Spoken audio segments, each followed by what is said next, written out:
क्रोध आ गया, गंगा से स्नान करते हुए जल लिया और कह दिया, हे दुष्ट मूर्ख परीक्षित, तेरी बुद्धि भ्रष्ट हो चुकी है, तूने संत रूपी मेरे पिता का अपमान कर दिया, तपस्या में लीन संत स्वरूप मेरे पिता का तूने अपमान किया, गले में मृत सर्प डाला है, इसलिए अब मैं तुझे श्राप देता हूं कि आज से 7वें दिन तुझे तक्षक का लिया नाग काट खाएगा।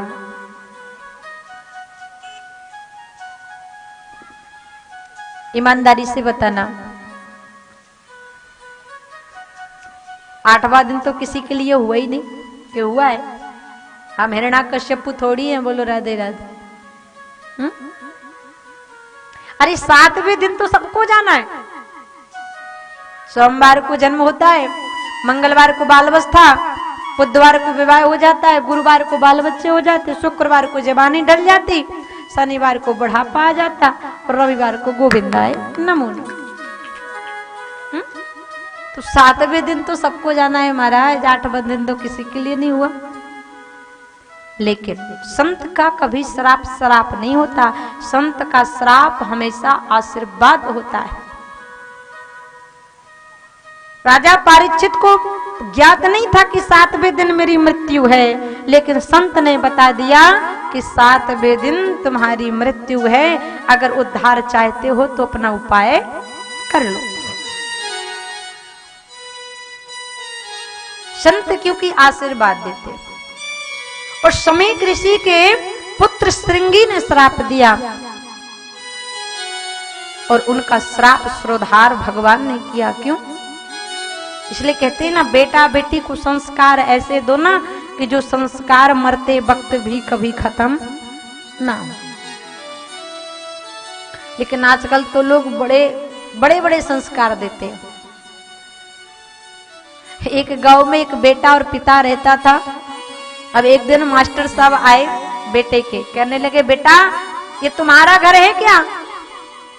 अब उसका टूटा फूटा मकान था। उसने कहा, हाँ श्रीमान जी, दिस इज माई होम, ये मेरा ही घर है। और जब मास्टर चला गया तो पिता लाल हो गया, अरे पागल, अरे मूर्ख, तूने मेरी बेइज्जती करा दी। थोड़ा झूठ ही बोल देता, कह रहे श्रीमान जी अभी एक मकान तो ये है, 4 मकान, एक होशंगाबाद, एक पिपरिया, एक बाबई, एक इटारसी। थोड़ा बढ़ा चढ़ा के बोलना था। कहने लगा, ठीक है पिताजी, अगर आप ऐसा कहते हो तो अगली बार से ऐसे ही कर दूंगा, बढ़ा चढ़ा के बता दूंगा। अब एक दिन वही बेटा और पिता मेला घूमने गए। और जब मेला घूमने गए ना, तो वहां पर भी वही मास्टर मिल गए। अरे बेटा, मेला घूमने आए हो किसके साथ? वो पिताजी हैं क्या तुम्हारे? अब उसको याद आया कि पिता ने कहा था थोड़ा बढ़ा चढ़ा के बोलना, 2-2, 4-4 बताना।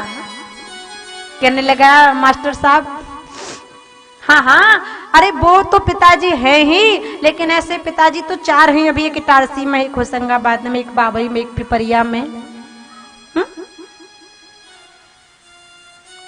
ऐसे में अपनी औलाद को कभी झूठ मत बोलना सिखाना। 2 चीजें कभी मत सिखाना, एक झूठ बोलना और दूसरा चोरी करना। क्योंकि जिस घर की स्त्री अच्छी होती है ना, उस घर का सारा काम अच्छा चलता है। और जिस घर में स्त्री ठीक ना हुई ना, क्योंकि जा घर नारी कुलक्षण होई, जा घर नारी कुलक्षण होई, ता घर मरण पिया के होई। उस घर में कभी धन संपदा रहने वाला नहीं है। आज राजा परीक्षित को ज्ञात हुआ कि मैंने घोर अपराध कर दिया, संत का अपमान कर दिया। तुरंत अपने राजसी वेशों को धारण किए थे, उतारा, गंगा पर पहुंच गए। सब ऋषियों को पता चला कि महाराज राजा परीक्षित को वैराग्य हो गया, गंगा के किनारे बैठे। सभी संत राजा परीक्षित के पास आए। महाराज जी, राजा परीक्षित ने सबका पूजन किया। महाराज जी एक बात बताओ, अगर 7 दिन में किसी की मृत्यु होना है तो उसका मोक्ष कैसे हो सकता है? किसी ने कहा 7 दिन तो बहुत कम है, 7 दिन में तो पंडाल नहीं लग पाएगा महाराज। किसी ने कहा 7 दिन तो बहुत कम है, 7 दिन में तो कुछ नहीं होगा, विद्वान भी नहीं आ पाएंगे। फोन लगाकर पूछना पड़ेगा कहीं और कथा तो नहीं है। 7 दिन में तो ना तो रिश्तेदार भी नहीं आएंगे, 7 दिन में चंदा भी इकट्ठा नहीं हो पाएगा, 7 दिन में कुछ नहीं हो सकता। सबने असंभव बताया कि 7 दिन में कुछ नहीं हो सकता। राजा परीक्षित दुखी मन से बैठे। हृदय से आवाज आती है, अरे परीक्षित तुम चिंता मत करो, तुम मुझे मत खोजो, क्योंकि मैं तो तुम्हारे हृदय में हूं। कि भगवान कहते हैं ना कि मोह को कहां तू ढूंढे रे बंदे, मैं तो तेरे पास हूं। भगवान को कहीं ढूंढने की आवश्यकता, क्योंकि भगवान कहाँ है? क्योंकि हरि व्यापक सर्वत्र समान, हरि व्यापक सर्वत्र समान, प्रेमित प्रकट होई मैया, से प्रकट होई मैं जाना, वही केवल प्रेम प्यारा, राम ही केवल प्रेम प्यारा, वही केवल प्रेम प्यारा, राम ही केवल प्रेम प्यारा, जान ले ही जो जान निहारा, जान ले हूँ जो जान निहारा, जान ले ही जो जान ले ही जो जान निहारा। कहा महाराज, हृदय से आवाज आई, हरि व्यापक सर्वत्र समाना। भगवान तो सबके हृदय में ही, जैसे कस्तूरी मृग होता है ना, वह कस्तूरी की सुगंध से पूरे जंगल में घूमता है, लेकिन उसे पता ही चलता कि मेरे नाभि में ही कस्तूरी का वास है। इसी प्रकार इस शरीर में भी परमात्मा का वास है, क्योंकि परमात्मा के बगैर ये शरीर कुछ भी, क्योंकि जिस दिन आत्मा रूपी परमात्मा निकल गया ना, उस दिन इस सुंदर से शरीर से गंध आने लग जाएगी, सड़ जाएगा, गल जाएगा, मिट्टी में राख हो जाएगा। उसी समय परीक्षित जी महाराज उदास बैठे हुए थे। बड़ा सुंदर रूप जिनका बड़ा सुंदर स्वभाव, बड़े बड़े नेत्र, गोल कपोल, बड़े सुंदर अधर।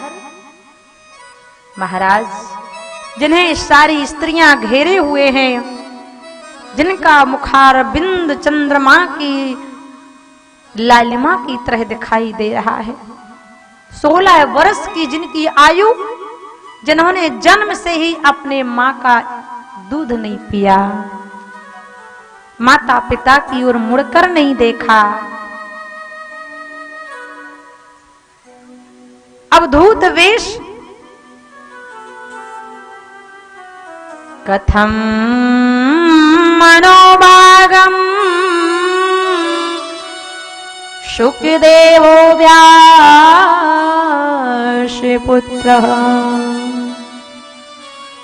महाराज अवधूत वेश महाराज श्री सुखदेव जी महाराज हाथ में कमंडल लिए चले आ रहे हैं। बोले श्री सुखदेव जी महाराज की जय हो।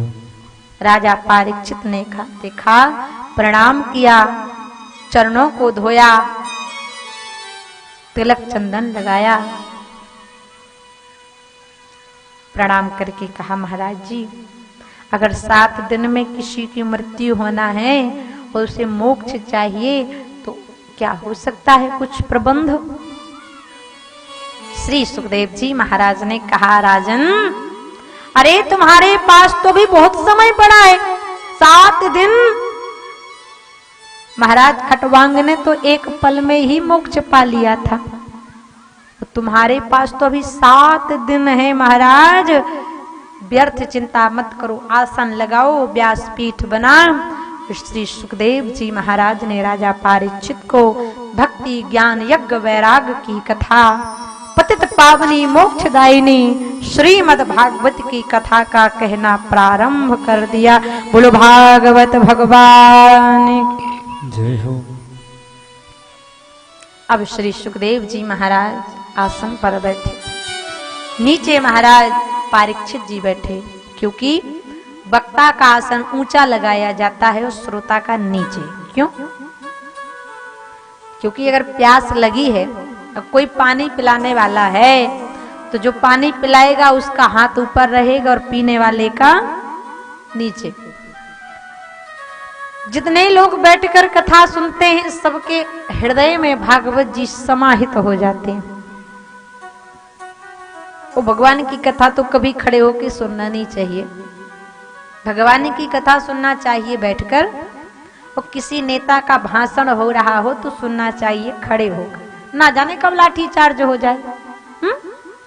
भगवान की कथा में कभी लाठी चार्ज नहीं होता।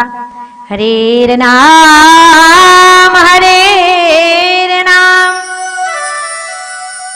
हरे नाम सुखे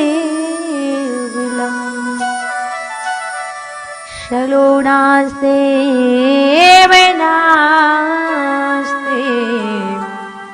नास्ते विगतिरन्यथा। भगवान का ध्यान किया सुखदेव जी महाराज ने। देखो, कहते हैं ना, अगर कांटा लग जाए तो कांटा को निकालने के लिए जरूरत किसकी पड़ती है? तलवार की। अगर कांटा लग जाए तो कांटा निकालने के लिए कांटे की ही आवश्यकता पड़ती है ना। इसी प्रकार श्रृंगी ने श्राप दिया महाराज परीक्षित को, तक्षक नाग काटेगा। तो तक्षक नाग कभी अपनी माँ का दूध पीता, और श्री सुखदेव जी महाराज ने भी जन्म के बाद अपनी माँ का दूध नहीं पिया, और जहर ही जहर को काटता है। श्राप को काटने के लिए श्री सुखदेव जी महाराज पिबत भागवत रसमाल्यम मुहुरो रसिका भुवि भाविका।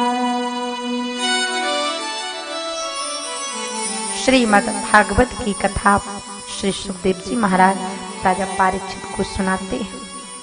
प्रेम से बोलिए राधा कृष्ण भगवान की। जय हो।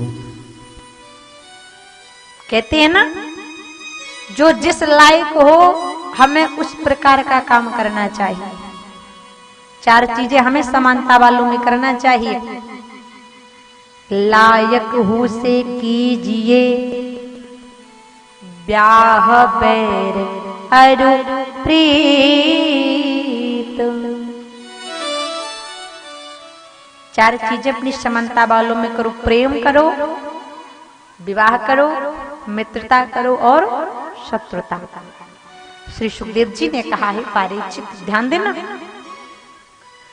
मैं तुम्हें भक्ति ज्ञान यज्ञ वैराग्य की कथा से सराबोर कराता हूं।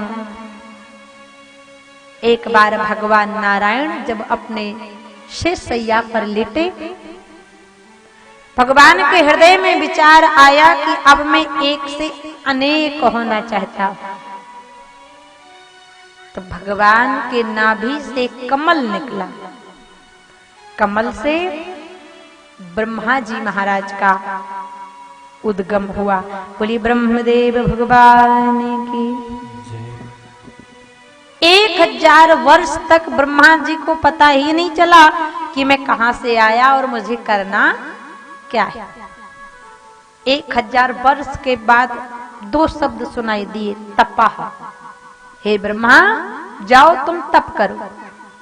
1000 वर्ष तक फिर ब्रह्मा जी ने तप किया। तप करने के बाद भगवान नारायण प्रसन्न हो गए और ब्रह्मा जी को अपने बैकुंठ का दर्शन करा दिया। कहा, हे ब्रह्मा, अब तुम सृष्टि का संचालन संभालो। अब ब्रह्मा जी महाराज ने कहा ठीक है, प्रणाम प्रभु जी, जैसा कहो।